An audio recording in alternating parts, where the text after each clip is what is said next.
Messy. Paanong messy? Naihi ka ba at that time? Ano, meron yung babae. Oh my God. Ang first time ko, ano. Oo, oo, pangit. Pero ganun eh, bata ka pa eh, hindi mo pa alam, di ba? Hindi rin ba alam ng girl?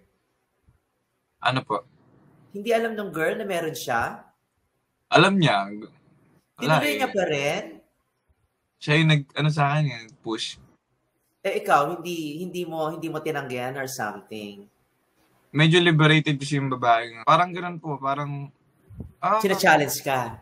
17 ka na, wala ka pong experience. Ay, kailangan ba talaga yan? Mga ganun. Parang, ganun po. Pinapunta ako nung isang, ayoko na basta may isang tao, pinapunta, punta ka dito. Pupunta ko doon, andun yung babae, tapos yung nagpapunta sa akin, sige, napala dyan, ha? Ba't may ganyan? Anong mangyayari?